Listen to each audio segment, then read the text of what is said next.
Hey, good afternoon, people. It's Steve Walls here with Darren Smith as we are here post-game inside of GEHA Field at Arrowhead Stadium. The Chiefs beat the Los Angeles Rams 26-10. Darren, my man, talk about this Chiefs win. It seems like today, even coming into the stadium, it was kind of one of those lull type games. It's interesting because, and I don't know how much the time the time change has done it.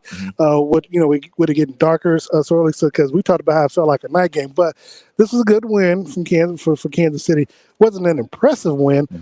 They did backdoor cover the 15.5 points. That Vegas had the Chiefs win the game, so that was interesting to say the least. But it was a game that, when speaking with the players, it's a win, but it's not a win that they're satisfied with. Right.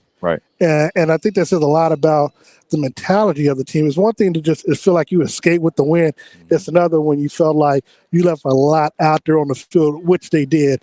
And as the final score shows. Patrick Mahomes, 27 for 42, 320 yards, 1 touchdown, 1 interception. What did you see from him today?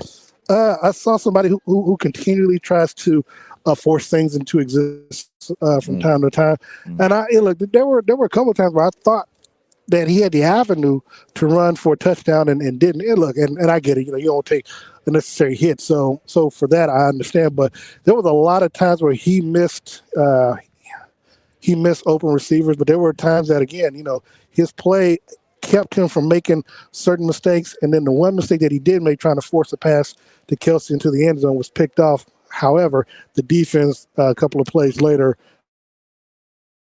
got a turn, forced a turnover and put them back in score position where they were able to, add points on the board. Now, looking at the running back room, Isaiah Pacheco, 22 attempts, 69 yards, 1 touchdown. His first touchdown as a starting running back. It is surprising, since he's been the starter for, I think, like 4 or 5 weeks now. So he's been doing a good job, and the fact that the Chiefs believe enough in him that they gave him, we did see Ronald Jones debut today. He had four carries for, I believe, 12 yards. So.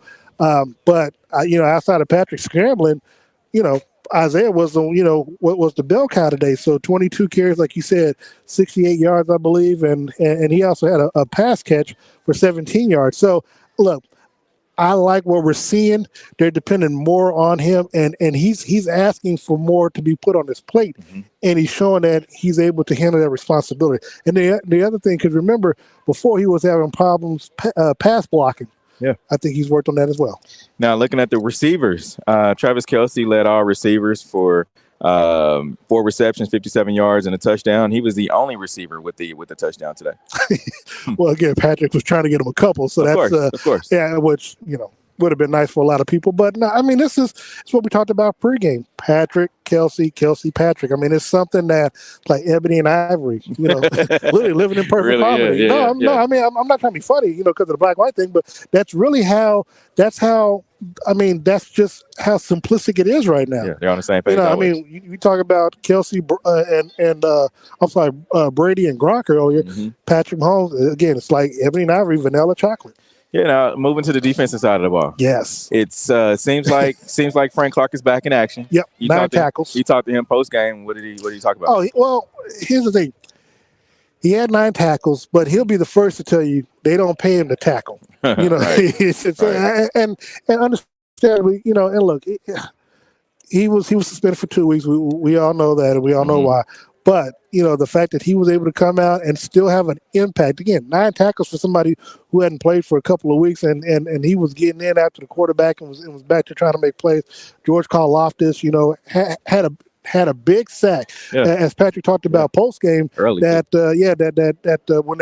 had the muff punt, Sky Moore had the muff punt, and they got the ball back, and then that sack allowed them to really get them out of field goal position. Yeah. So, defensively, I think the Chiefs have been, I don't want to say lucky, but they, like I said, I talked to Frank and I talked to George Friday, and we were discussing about how the team defensively has looked.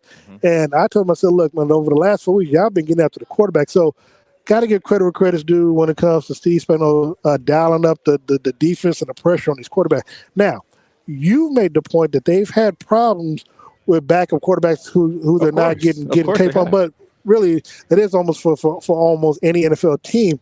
But the fact that they were able to make the adjustments and stuff, I think has showed off and paid dividends for the team. Now, when you look at this Rams team as they came in today, Rams, of course, everyone knows, it's the secret. They won the Super Bowl last year, right? Yeah. Now, much different Rams team than the team that won the Super Bowl. I mean, the Aaron Donald's not the same guy. No Von Miller. It seems Cooper like Kupp, no Matthew totally Stafford, different team. Even talking to the guys in the locker room, it's like, yeah, they won the Super Bowl, but they understood that they had a lot of injuries, so it was up to them to be able to put their foot on their necks. Yeah, and defensively, I thought they did a good job. You got to remember, you kept Patrick Mahomes out of the end zone. I mean, he only had one touchdown pass, and they ran, but they forced him, I think, into 3 or 4 field goals. So I mean, long story short, I mean, defensively, they did their job. It's just they just didn't have the offense. I mean, they just didn't have any firepower. I mean, they just had no weapons. I mean, Cam Akers probably led them between Cam Akers and the backup quarterback, led them in rushing. I mean, but we didn't hear Allen Robinson's name called at all. I mean, there was nothing to the Rams offense. And initially, the fact that they were even able to get the 10 points was a gift from the Chiefs. Now looking ahead to next week, going out to Cincinnati, playing on a road game against a Cincinnati team who got to win today. Of course, I talked to both Justin Reed and also Juju Smith-Schuster, 2 guys who weren't here last year to be a part of that, AFC Championship loss to the Cincinnati Bengals. So when you spoke to them, what was their thought process on being a part? Because we know, especially because I asked Frank about it, facing the team that you all were 0-2 against last year, and then the team that caused you all to not go to the Super Bowl. Yeah, I know that a lot of the players who were on the team last year had this date circled for next week. So what was their thought process? Juju a little bit differently than Justin, because Justin, he only played him once every 4 years or every couple years, right? Yeah. When being in Houston. Now Juju, that was. He played them twice a year, every year. So, and actually, he talked about we didn't talk about how much their rivalry and things like that being in Pittsburgh. But he did say that they've acknowledged it. They know that this is a game that they want to win. Patrick hasn't beaten Joe Burrow yet. Yeah. So losing them twice last year is definitely lit a fire for them this year. Yeah, and one of the things that was interesting, because the Chiefs are one of those teams that generally, if they lose a game early in the season to an opponent, or even late in the season, and you face them again, they're usually better at bouncing back and getting. Again, we saw you and I were the only ones there in January in Cincinnati from the Kansas City media.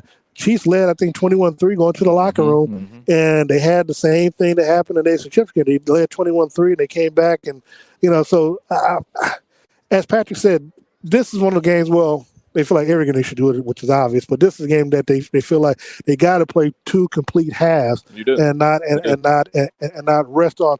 Okay, we got a big lead. Now we can kind of rest on lows. And we expect, because as usual, everybody who's hurt comes back to play the Chiefs.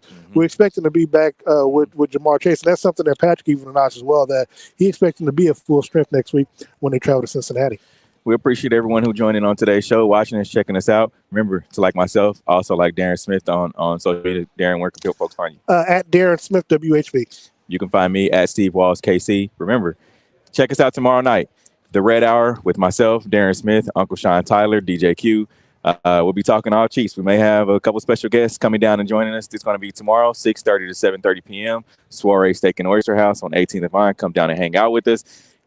Remember, next week, we'll be right back at it, right from Cincinnati. Hopefully it's great weather, so we'll be able to be back on the field. Well, we will leave with enough time. But Steve and I can't speak for nobody else, but I know we'll be in Cincinnati, and we'll bring you full coverage pregame, postgame, locker room interviews, and more. The Chiefs got to win tonight. 26-10. For Steve Walls, Darren Smith, we are out of here.